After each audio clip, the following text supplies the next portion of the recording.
अगर उस रात मेरी गर्लफ्रेंड ने मुझे 3:17 बजे वीडियो कॉल न की होती तो शायद मैं आज भी उस घटना को एक गलतफहमी समझता।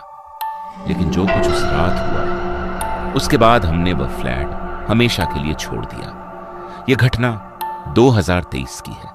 मेरी और मेरी गर्लफ्रेंड की नौकरी नोएडा में लगी थी। हम दोनों उत्तराखंड से थे और पहली बार घर से दूर रहने आए थे। कुछ महीनों तक अलग अलग पीजी में रहने के बाद हमने सेक्टर 62 में एक छोटा सा 1 BHK फ्लैट किराए पर ले लिया। किराया लगभग 11,000 रुपये था। फ्लैट ज्यादा बड़ा नहीं था लेकिन हमारे लिए काफी था। हम दोनों की शिफ्ट अलग अलग थी। मेरी नाइट शिफ्ट थी। मैं शाम 7 बजे ऑफिस के लिए निकलता और सुबह लगभग 5 बजे घर लौटता।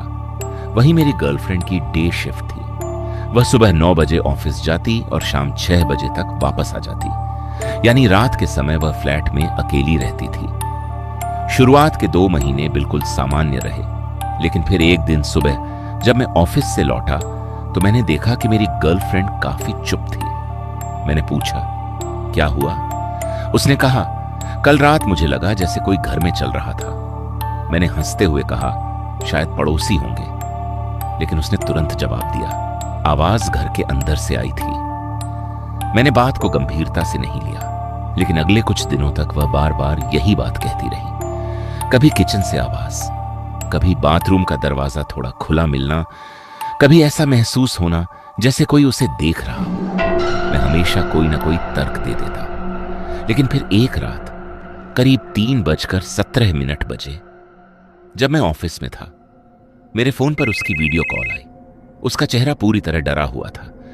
वह बहुत धीरे बोली, मुझे लगता है घर में कोई है। मैंने कहा, सारे दरवाजे चेक करो। उसने फोन का कैमरा घुमाया। मुख्य दरवाजा बंद था, खिड़कियां बंद थीं, सब कुछ सामान्य दिख रहा था। तभी थक थक थक आवाज आई, जैसे कोई बेडरूम के बाहर उंगलियों से दरवाजा खटखटा रहा हो। मेरी गर्लफ्रेंड वहीं रुक गई। हम दोनों कुछ सेकंड तक चुप रहे। फिर आवाज दोबारा आई, इस बार पहले से ज्यादा साफ। थक थक थक। मैंने उससे कहा, दरवाजा मत खोलना। लेकिन तभी आवाज बंद हो गई। पूरे घर में सन्नाटा छा गया। करीब 10 मिनट तक कुछ नहीं हुआ। फिर मैंने उसे कहा कि लाइट्स ऑन करके पूरा घर चेक कर लो। उसने हिम्मत करके दरवाजा खोला।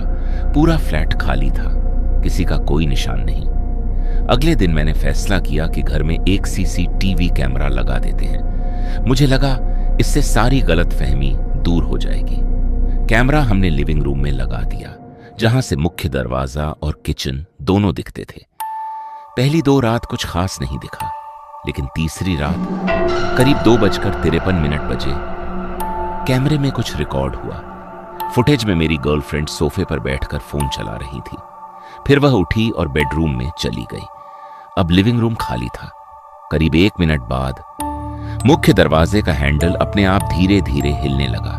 पहले एक बार, फिर दूसरी बार, फिर लगातार, जैसे बाहर कोई खड़ा होकर दरवाजा खोलने की कोशिश कर रहा हो। लेकिन जब हमने सिक्योरिटी से बात की तो पता चला उस समय फ्लोर पर कोई आया ही नहीं था। यह बात सुनकर पहली बार मेरे भी रोंगटे खड़े हो गए। अगले दिन मैंने मकान मालिक को फोन किया।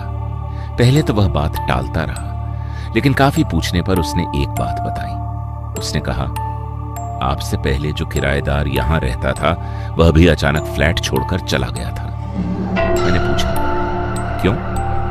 कुछ सेकंड चुप रहने के बाद उसने कहा, उसने भी रात में दरवाजे पर दस्तक और अजीब आवाजों की शिकायत की थी। उस रात हम दोनों ने तय कर लिया कि अब यहां नहीं रहेंगे। अगले ही सप्ताह हमने नया फ्लैट ढूंढ लिया। शिफ्ट होने के दिन जब हम सामान पैक कर रहे थे, तभी मेरी गर्लफ्रेंड ने मुझे बुलाया। वह मुख्य दरवाजे के पास खड़ी थी। उसने नीचे फर्श की तरफ इशारा किया। धूल में किसी ने उंगली से कुछ लिखा हुआ था। मैंने झुक कर देखा। उस पर सिर्फ 3 शब्द लिखे थे, मत जाओ अभी। हम दोनों ने एक दूसरे की तरफ देखा, सामान उठाया और बिना पीछे देखे उस फ्लैट से हमेशा के लिए निकल गए। आज भी मुझे नहीं पता कि वह सब क्या था, लेकिन एक बात मैं यकीन से कह सकता हूं, उस फ्लैट में हम दोनों के अलावा कोई और भी मौजूद था।